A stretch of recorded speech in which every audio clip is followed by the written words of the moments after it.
Testing, testing. Testing, testing. Ah, yes, the Bellagio. Because nothing says responsible decision-making like dropping a month's rent to stare at synchronized water. The Bellagio was the brainchild of Steve Wynn, seen here pre-plastic surgery. It cost $1.6 billion. That's a billion, and this is 1998 money. There's about 4,000 suites. The casino's 116,000 square feet. The lake is 8.5 acres. The fountains have 1,200 water nozzles and 4,500 lights. Of course, there's the botanical gardens and a certain aura of arrogance. We're going to start out with the wonderful Chinese place, Jasmine. Thankfully, there was still some food left after these gentlemen frequent.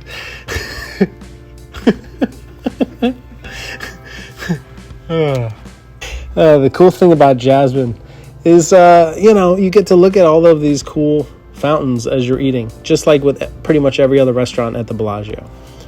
This is really a good soup we had. Also steamed sea bass, $51. Very good. A pea reef, $30. Quite expensive for leaf. Here is a fried chicken. Forget how much money. Well, pea leaf, really good steamed tofu soup with shrimp. This is some really good stuff. Oh, don't need no sleeping pill tonight. And of course, a fried rye. Notice a butterfly on beautiful plate. For dessert, I have the coconut. Very, very good.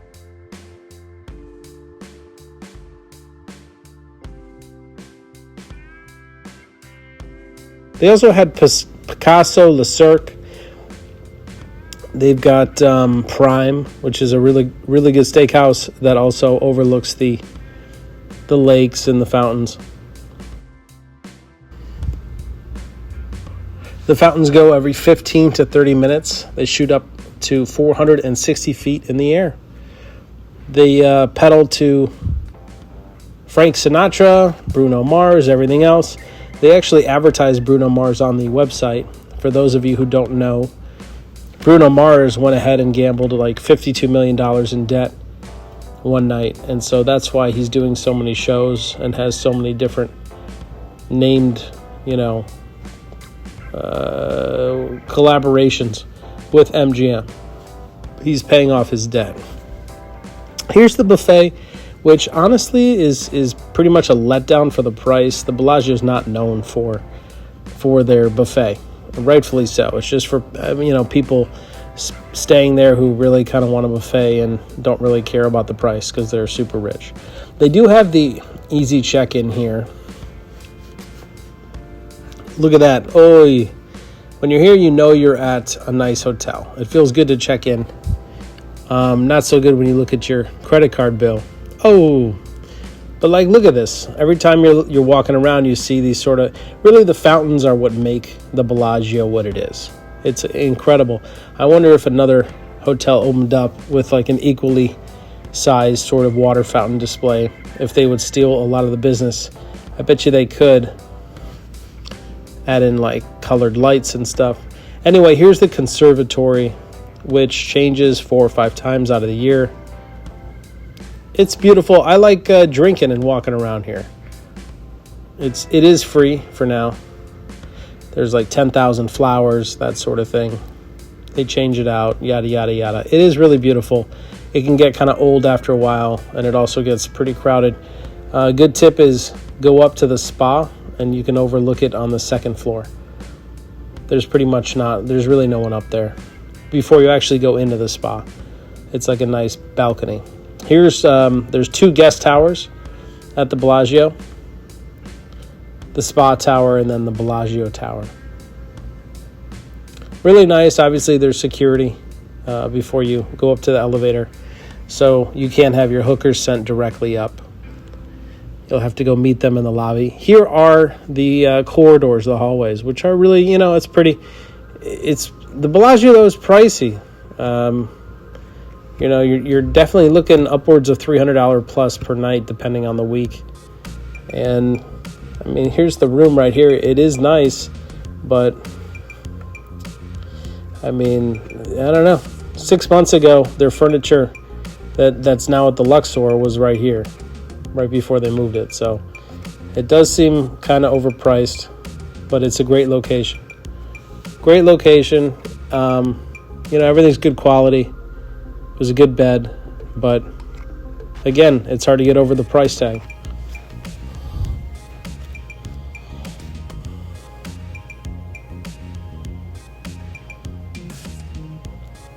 Here's your drawers. If the drawers are really what's making your ultimate final decision on which hotel, then, I don't know, you're probably a sad individual. But the drawers were very nice.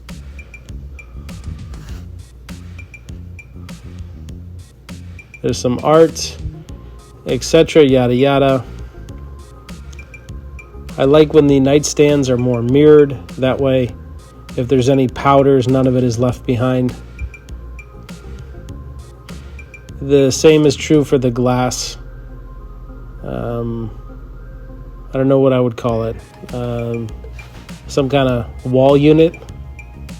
Anyway, here's the bathroom. It's really nice. My buddy had a suite, so this was about $1,000 a night.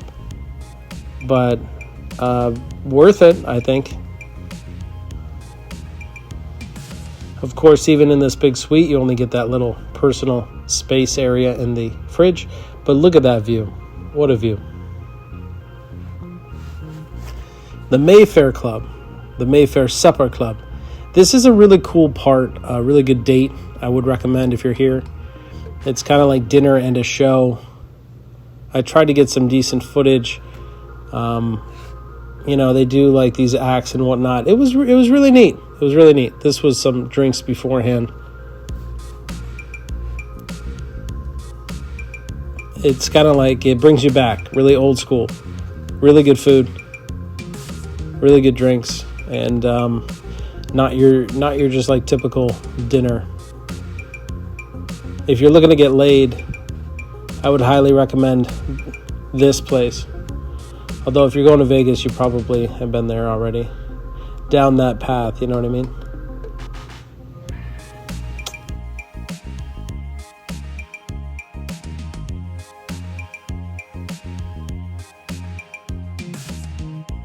The view was pretty good too. Heyo.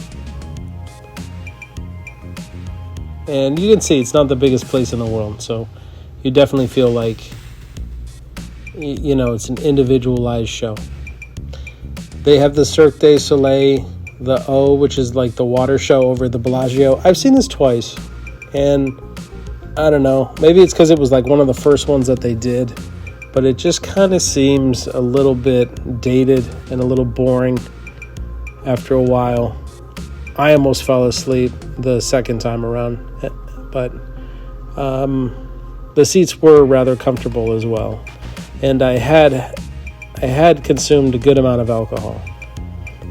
The casino is always nice. I like gambling in the casino. Whether you're up or down, it just tends to have a really good sort of aura about it, atmosphere. I've usually won too in the Bellagio, so I guess I'm partial to that.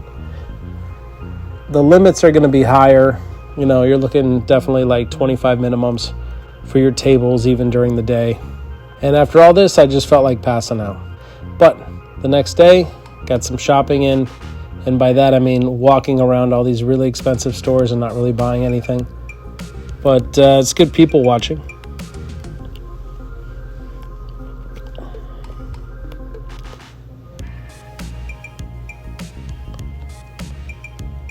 I did pretend like I was going to buy some necklaces at the Harry Winston place. And I got some free coffee, so that was like a win for me. Here's the chocolate, allegedly the biggest chocolate fountain in the world or whatever, 500 something feet. Yeah, it's cool. Once you've seen it, you've seen it. I don't know. It seems like a little much. The pools are really nice at the Bellagio. I like the pools. Very understated. There's not too many people on YouTube that are raving about the pools at the Bellagio, but I think that's because it's really just, well, it's just like I said, understated, sort of a hidden gem. I mean, look at these cabanas. They are expensive, obviously, but everything's just very quiet, very upscale, luxurious, and high-end. And that's true whether you're sitting in the cabana or just on one of the regular chairs, which there are plenty of. They've got this nice bar and restaurant area there. Again, some more cabanas with all of the gardens. It just looks fantastic. Here is the spa, which I just got some footage in. I didn't really partake in any of that.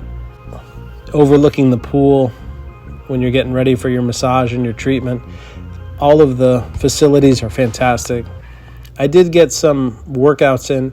They've got a really nice gym, and I'll tell you what, working out in this gym and then going hitting the strip pavement, you really puts you in the mood to to catch some nice slant, if you know what I mean. And I say that as my wife stares at me across the room. They got lockers here, so you can lock up all of your things when you're working out. You can also overlook the pool, which is nice. Here's the Bruno Mars bar, pinky ring. This is what I was saying. Why does Bruno Mars have so many affiliations with MGM? It's because he owes them tens of millions of dollars. There's no cell phones allowed in here, so this is the footage from the internet. And here's some more footage of the fountains. Why? Because it's just so beautiful. That's why you're spending all this money to stay here, right?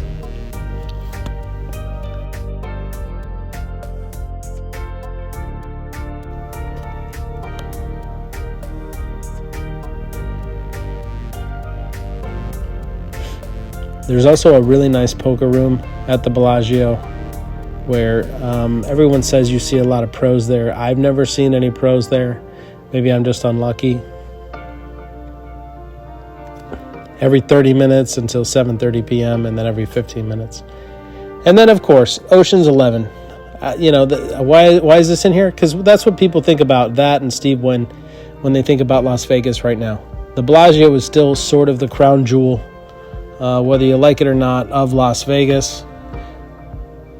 Nothing says responsible decision-making like dropping a month's rent to stare at synchronized water. So, if you like it, buckle up, but bring your wallet, because it's going to cost you. A place where dreams go to sparkle right before they quietly suffocate under a pile of room service receipts and poor decisions. Built on a foundation of elegance, illusion, and just enough desperation to keep that slot machine fed 24/7. Here, you're going to find fountains that could dance better than you ever could, because it's not just a hotel. It's a monument to excess, a glittering reminder that if you gamble hard enough, you too can leave with great memories or decisions of regret and maybe a keychain from the gift shop.